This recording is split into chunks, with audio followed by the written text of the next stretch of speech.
Across Australia, there are many different conditions. Apart from stubble handling and moisture retention, we also have, depending on the locations, many rocky areas, sticky soils, and of course soils that are hard as rocks. Queensland and northern New South Wales boast some of the stickiest soils in the country, and in South Australia and parts of Western Australia, many rocky areas are farmed. Now, many farmers, I can hear you. I can imagine what you're thinking. You're thinking these are some of the reasons you do not have disc machines. What I'm telling you, if you've got rocks, you need a disc machine.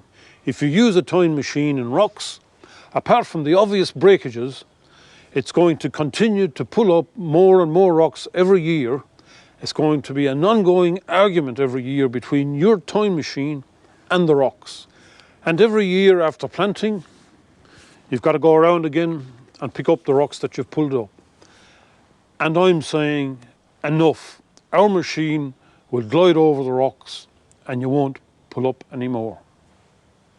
You've got to slow down in rocks. There's no magic involved. Many farmers in northern New South Wales, particularly in the Wolga-Tamari areas, have got some of the stickiest soils in the country. Many of them use our machines, and they can, in most instances, go right through the night. We're going to hear now from some farmers using our machines in those kinds of conditions, in the rocks, the sticky soils. Andrew Daniels from Yorktown in South Australia, hey, he knows all about farming in rocks. As you can see here, this has been sown. There's a fairly big patch of limestone here. The seed is on 12-inch spacings. The rows are pretty much there and there. And you can see how well the muffler wheels work. As the disc is open, the soil, it's closed it, jumped over the stone, it's seeded right up to the edge of the rock, come through when the disc has tripped over. There's a few little grains along the top where it hadn't seeded, and then straight back in, and the muffler wheels come in straight behind. It looked like the machine would have travelled that direction.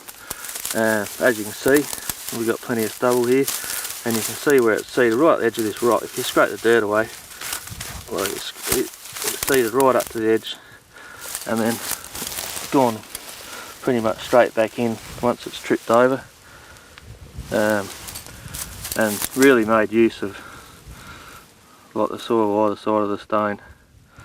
With the tine machine, once you start hitting back here, pretty much lose your seeding back here. So in theory, we've probably got an extra 2 to 3 plants there, probably 4 looking at that.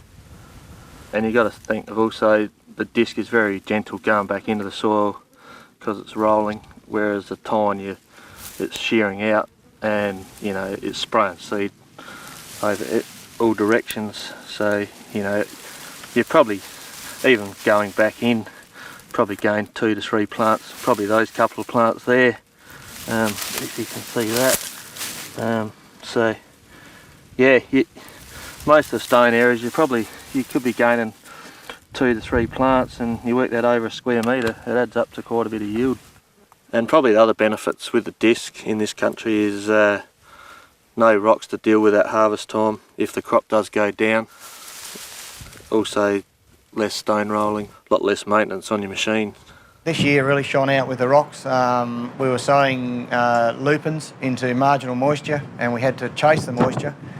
And if we hadn't had the disc machine, we would only be able to chip it in with our knife point system. And of course, yeah, the deeper you go in that sort of country, the more rocks you pull up.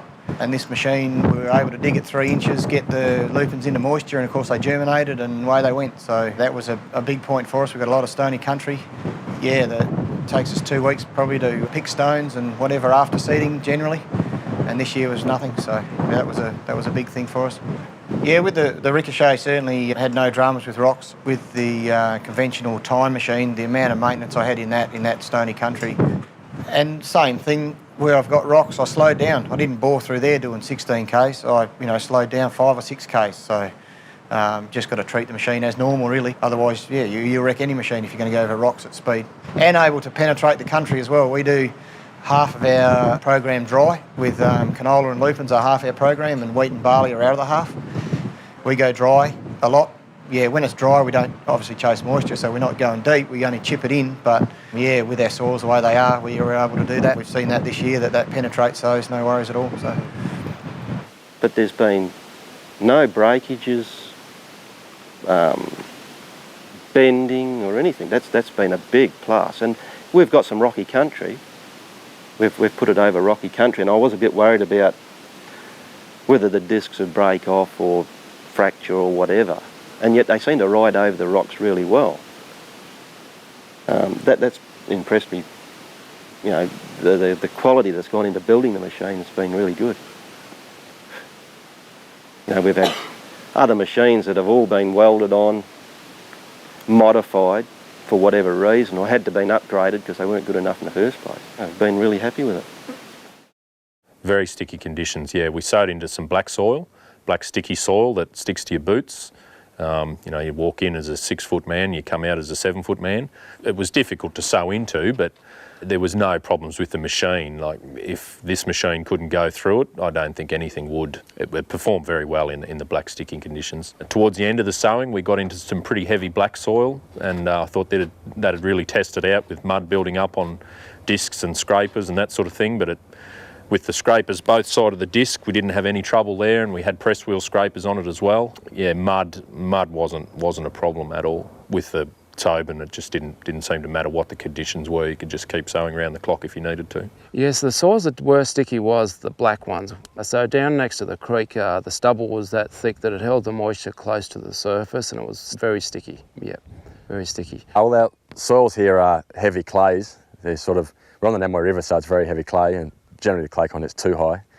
So, but yeah, it can get too wet and sticky on occasion, so you've got to time when your sowing is with how wet the soil can be, and sometimes it can be too wet for time machines, and that's why the bullets have been a help for us. They seem to get through the wet, sticky conditions very well. That was one of the biggest problems with the old disc machines that everyone had in the district. We've tried them before, different machines, and they just seem to block up too quickly, whereas the bullets with the larger disc seems to get through even before our times machines can start.